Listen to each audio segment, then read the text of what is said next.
What's going on, everybody? It's Killer WT coming at you with a brand new video, and in today's video we will be showcasing a hero that I'm actually very fond of, but for some weird reason never really show on this channel, in Jaina Proudmore.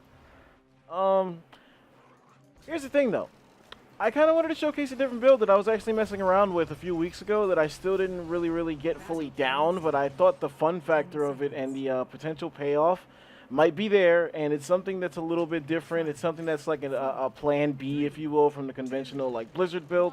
So at level 1, we're going to be going for Lingering Chill, which increases the duration of our chill from 4 seconds to 6 seconds. Now you'll note in the title of this video that this is going to be called the Rapid Fire build, and basically this is going to have a very similar premise to a lot of what both Li Ming and Medivh can essentially do, and Chromie, if you will. Like, where basically you kind of build around your Q ability instead of the conventional like Blizzard build. Like I said, you build around your Q instead, and not only do you get a respectable amount of damage out of it, but you actually find Jaina to be a hero that can actually spam it off quite often, like over and over again. And when it's done right, it just creates a lot of problems for the enemy team. Now again, this is just a different approach. This is not something that I'm gonna like say is better than like the Blizzard build or any other builds that might be out there for Jaina, because she is a good enough hero that there are options as far as like how you want to spec into her damage.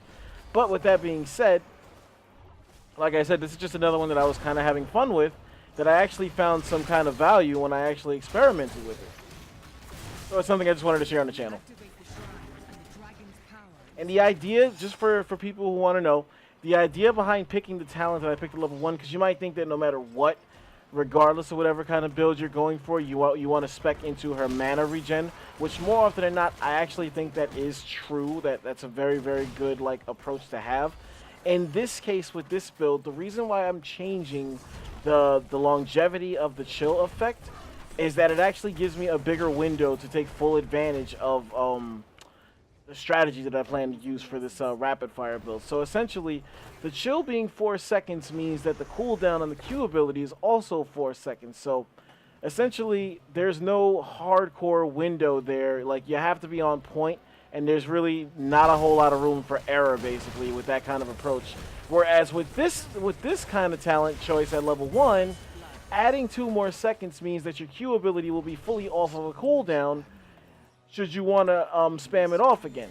So that's basically the thought process behind that. At level 4, we went for the upgrade to the Q ability that basically allows for it to pierce through the first target and hit the second target. This is actually going to loom very big. Now, the idea in full that makes this a rapid fire build is that essentially at level 7, we're going to be picking the Ice Lance upgrade, which reduces the cooldown on the Q ability from the already short cooldown timer that it is to basically, it cuts it in half essentially, so that when combined with the level 1 talent, it seems like I'm like saying a lot right now.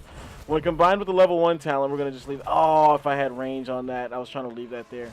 Well, combined with the level 1 talent, basically that means we're gonna have 4 seconds of freedom to cast that Q ability again, and if it lands, we're gonna be able to cast it every 2 seconds. So that damage is just gonna keep amplifying the more we do it, because essentially, because the whole like significance behind Jaina is that she does massive amounts of damage to chilled targets. So you wanna put abilities on targets to get that chill effect right there, and then afterwards you see how all the critical hits are popping up. That's when you want to really go in with your damage. And I accidentally clicked Medivh's portal to actually get me away from the kill. That's something that happens a lot when I have a Medivh on my team, and it's really a hardcore source of frustration.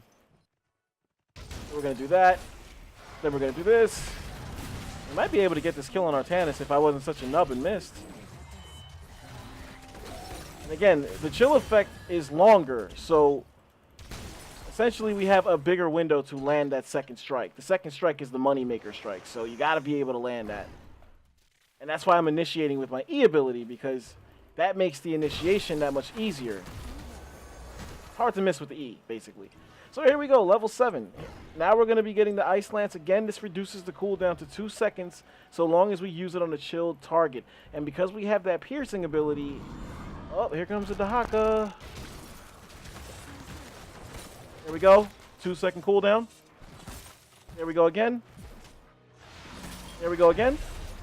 He can't do anything about this. All he can do is try and hide. And we kill him. And we're going to back away before Nazebo's spiders kill me. And you see how easy it was for us to 1v1 that Dahaka right there. All we had to do was make sure that we evaded his drag ability, and that was all. That was it. That's all she wrote. Now, I will point out, though, that in picking Ice Lance at level 7, you are giving up a significant amount of damage from the Frostbite increase. That's really, really a go-to at level 7. You're giving up quite a bit to do this approach, so you have to be okay with doing that in order to really, really commit to this build. There we go. Oh, man. We're going to put that there because he'll still pop up. Now we have our cooldown reduction right there. 390 every time we land it. Just completely tearing through this Dahaka. But he was actually out of range that time, so we're going to go ahead and put that on our Tannis. 406 now because we leveled up. The damage is just tremendous on this build. I do want to secure that turret, get us some XP. Both of our tanks look like they're going to make it out of there. Oh, okay, Johanna just backed a little bit there. She'll be okay. And we're doing okay. We need some more targets. We need some more targets to take advantage of the piercing bolt. Thankfully, Tracer wasn't actually able to do anything right there. Nazebo is right there. Oh, God, I need to get these guys out of the way. Ugh. Okay, and now I have to be careful with that Medivh. Here we go. Now we might actually see some value out of this build. There we go. And it hit multiple targets right there. Don't forget that. Oh, I need to get out of there. We're going to still go for Ring of Frost here. I am going to queue it up right there. And we're just going to go to town on everybody. Oh, that was a good dodge there by Dahaka. It's not going to be enough. There we go. That's another one. Just look at the damage. Oh, Muradin. What? I guess he was picking his heroic right there. That was a clear-cut Stormbolt opportunity right there, which would have guaranteed another kill. And we're not doing too bad. We're not doing too bad. Again, the damage is not going to be super good like that because you're giving up that bonus at level 7, and that's really where a lot of the power spike comes with Jaina. Going from 50% to 65% is kind of a big deal. Just saying. But you're already kind of seeing the idea come to fruition here where we're just able to spam off abilities over and over and over and over again. Or spam off the Q ability, I should say. Over and over and over. I'm pretty sure I just heard of the Dahaka around here somewhere. Oh, he's in the bottom lane. So now we're actually going to mob up on him. Get him out of the way. And a 2-second cooldown. Oh, man. There we go. Good stun. Good stun. Tracer's not going to be able to take this. There we go. That's another one. I'm going to go for some wave clear here to help out Johanna. Ooh, good silence by Sylvanas. Now you're going to notice that with this build, you're giving up quite a bit in other areas in the terms of like survivability and maybe mana regen. But you get active abilities at the back end of this build that actually kind of help with that. So it's not something that I completely forgot about. I just want to point that out. Go, put in more damage. Oh, God, that silence. I may die here, actually. Thankfully, Medivh protected me. We need to get out of here. So between me and Li Ming, the enemy team is taking all it can handle in damage. I'm still going to make my way down here because I don't need to be alone right now. I could go down, reinforce our bottom position, help us push that out a little bit, and then we could go as a team to cap the top lane. Okay. We're going to do that. That'll take care of Tracer. And you see, because we had that extra 2 seconds, we were able to come all the way right back and do some more damage to Dahaka. Just look how easy we're just chewing right through him. Like, there's nothing he can do about that. What? The enemy team did actually grab the dragon. That's interesting. Did not even notice that they had both. Lack of awareness on my part. Level 13, we're going to be going for Icy Veins. This basically means that this reduces our cooldowns even more so. So again, rapid fire build. Starting to put 2 and 2 together here. I am going to use it here. And again, we'll just be able to just keep spamming it off. But, oh, that was a money play by the dragon. If there was ever the right person to knock away right there, it was definitely me. And it just completely negated the fact that I used that ability. There we go.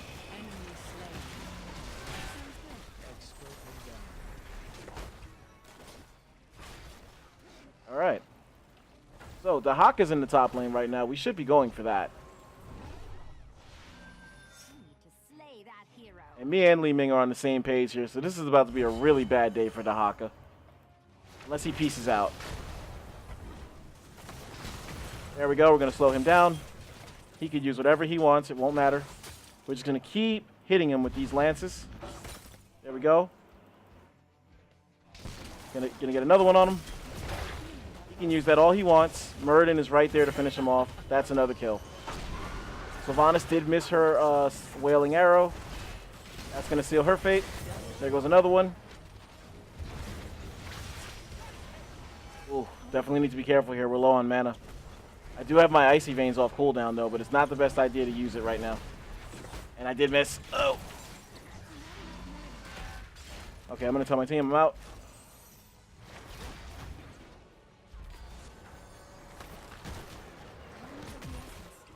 Get that and be on our way. I need to recall here. How are we doing on damage? Okay, we're still doing good. That's what we're out here trying to do. So far, we haven't died. Definitely a good team we have on our side here.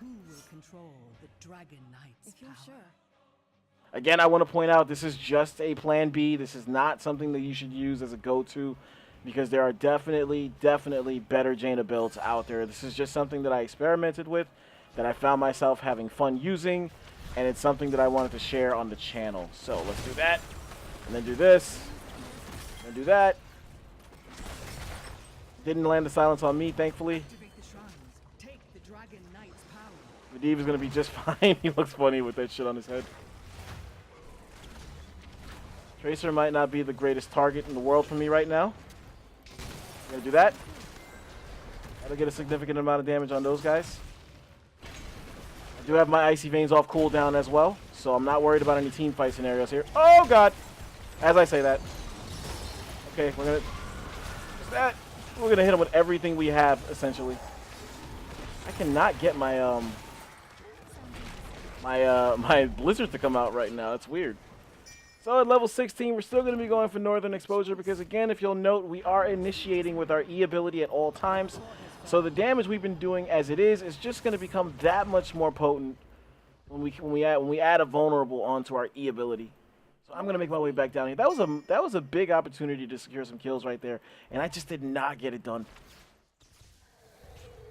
I think that's totally on me. Not gonna lie, I am kind of missing the added cast range to the Blizzard right now. I think there's a few kills that I missed out on just because I was out of range. So we are gonna secure the Sylvanas. Oh my God, where's my Q? Man, that shit would not come out. There we go, got that on the Zebo. Oh my God, that hurt.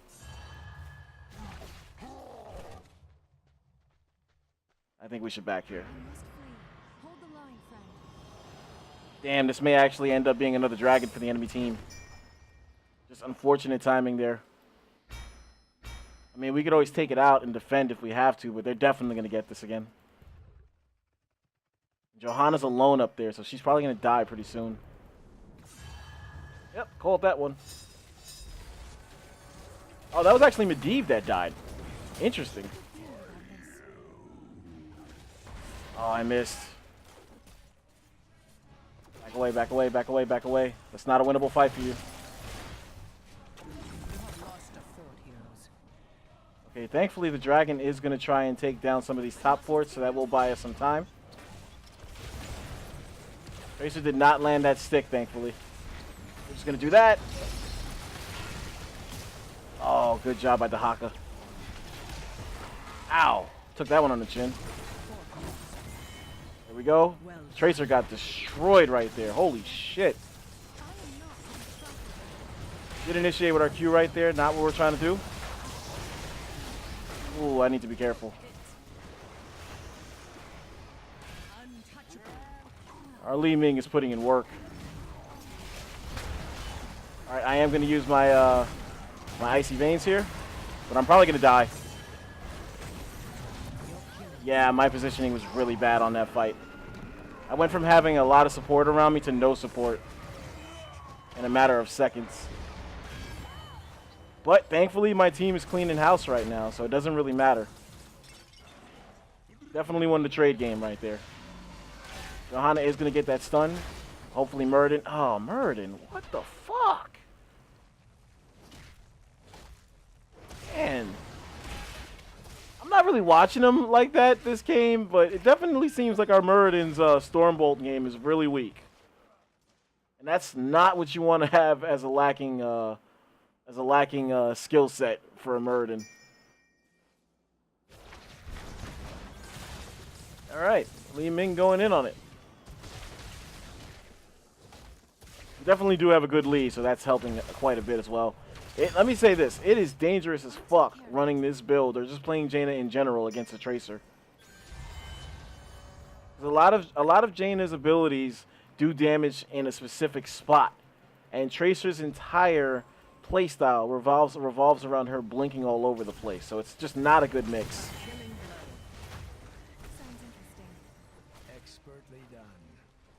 And yeah, you could make the argument that I can slow her down, but a slow does nothing to somebody that can blink. Like, a blink has nothing to do with movement speed. You see all the damage we're pouring on Sylvanas right now. She can't do anything about that. We're gonna do this. I've been doing a good job with the heroics here. There we go. Oh my God, Medivh! Jesus. All right, level 20. This is what I was talking about, not worrying about your mana regen, because we are going to go for Arcane Power, I believe it's called. So now we have 2 active abilities tied to this build, which is definitely not like conventional Jaina status, but it does have a place. You see, we're doing decent damage right now, not crazy like earth-shattering damage, but decent. But we should be moving in behind our dragon and our tank. See if we can burst down a few more targets. Okay, he's waiting for help. 20 seconds until I get my abilities off cooldown, or my heroic off cooldown. We're going to do our part to help the dragon out, so he can focus on bigger targets. Okay, or he can focus on the minions.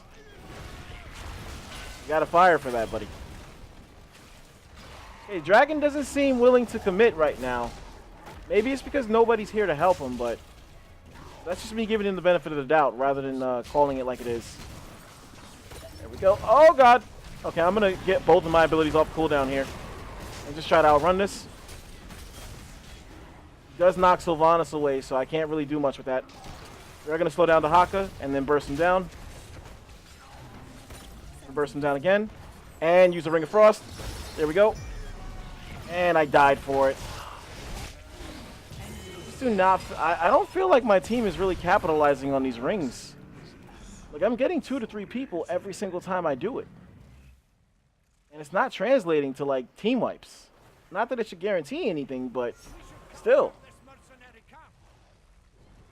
Alright. It's only our second death, I believe, so it's not the end of the world. And we're staying competitive with the friendly Li Ming as well, so there's also that. We are the only 2 damage dealers in this composition, so it's definitely vital that we do our jobs, and so far both of us are. Let's see, what do we have here? Got a strong bottom push going on right now. The Haka is in the top lane, soaking XP. Not the greatest engage from our Medivh, who's gonna die now. Not sure what he was thinking, engaging at that range. And now Tracer's up there too, so I can't do anything about that. In case it wasn't like abundantly obvious before, I am absolutely avoiding Tracer at all costs. The Zebo walls are also really, really, really detrimental to me right now. Time is of the essence.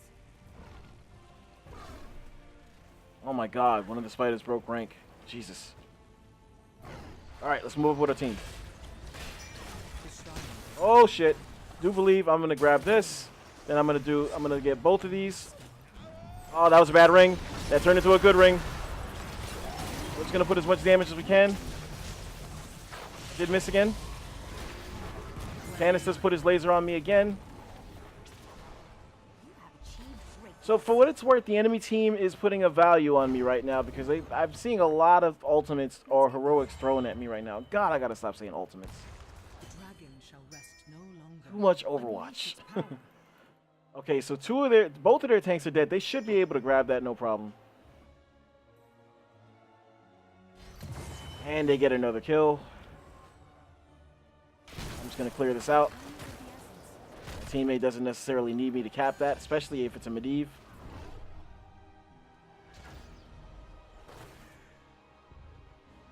Three of their heroes are down. Now they only have their two specialists here. We should have no problem dealing damage on. Again, I can just spam off Qs at will, just because I have that chill effect on them. There we go. And as you notice right there, it still applies even if you use it on minions, so it's not something that you just need to use on heroes. It works on minions as well. Here we go. There goes our Tannis. And, well, there goes our Tannis. We could end the game here. This, I'm not sure who has the dragon right now. If this was the same player as last time, I highly doubt it. Okay, I'm actually going to use both of my abilities here.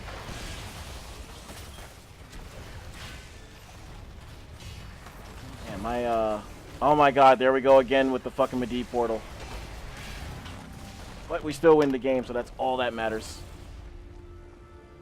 Hopefully you enjoyed this video. Again, this is just a backup approach to a Jaina build, a rapid fire build, if you will, that gives her more of a Li Ming feel, if you will.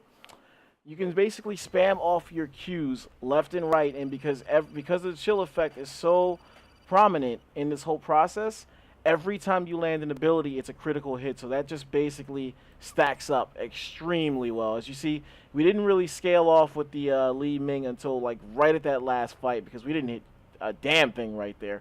But the message was still showing. You see, we still cracked 70,000 in 22 minutes. So it does have merit with a typical... It's actually not bad that we were that close to the Li Ming, because Li Ming's like really one of the best damage dealers in the game right now. And Jaina has kind of fallen off of a lot of people's radar. And this is a plan B type of build. So this isn't even her go-to. Her go-to type of build, like a Blizzard build, would have done a lot more than this. So it's just something to keep in mind. Yeah, reviewing the build. Again, at level 1, you want to go for Lingering Chill, which increases the duration of your chill from 4 seconds to 6 seconds. The reason why we go for this, again, instead of the regen globes, is because the cooldown on your Q ability is 4 seconds by default. So by adding 2 more seconds to the chill effect, you have a 2-second extra window, which becomes a 4-second window when you spec further into the late game to land another Q ability and just keep the entire process going. At level 4, you go for Frost Shards. Frostbolt will now pierce the first target to hit an additional target behind them. Basically just gives you more openings to do damage. Level 7, this is kind of the big one. The cooldown of Frostbolt is reduced by 2 seconds if it impacts a chilled target. So again, it takes a 4-second cooldown and makes it a 2-second cooldown, so long as you're landing your Q abilities on chilled targets, which shouldn't be hard because, again, the duration of your chill is now 6 seconds instead of 4. At level 10, you go for Ring of Frost for a ginormous form of crowd control. Not sure what that was. A ginormous form of crowd control. You see, we were actually able to land. We were able to land this on like 2 to 3 targets every single time we did it. but we didn't really have the follow-up to really wipe people every time I was doing it. At level 13, we go for Icy Veins. You activate this to make your basic abilities cooldowns recharge 3 times as fast and reduce their mana cost by 50% for 5 seconds. Again, this just enhances the rapid fire ability. At level 16, I went for Northern Exposure because I was initiating with my enemies damaged by Cone of Cold are also afflicted with vulnerable, increasing the damage they take by 25% for 2 seconds. So we were initiating with this ability the entire game. This paved the way for the Q ability. So again, when you tack on that vulnerable, it does even more damage. And then finally at level 20, we went for Arcane Power. You activate this to instantly restore 400 mana and increase ability power by 15% for 10 seconds. So we were queuing this up with the Icy Veins at the same time. It just makes you a juggernaut to deal with on the damage front when used properly, which I wouldn't even argue I did. I didn't really take advantage of those 2 abilities, but trust me, they do work when used right. Hopefully you enjoyed this video. Again, this is just an alternative approach to a very popular character who's kind of fallen off the radar since the Li Mings of the world and like the Kael'thas buffs of the world started to happen. Or Kael'thas nerfs, I should say, that still somehow feel like buffs in a way. But hopefully you enjoyed this video. Again, hopefully the activity has been a little bit better. Like I said, I was trying to work on it. I realized I was getting a little bit lazy, so 3 videos in this kind of stretch since I'm mentioning that hopefully reinforces that I'm actually putting the effort back into this. I love the game, not going anywhere, so just stay tuned to this. As always, this is Achilles WT. I appreciate the support. That's Achilles with a Z. Remember it.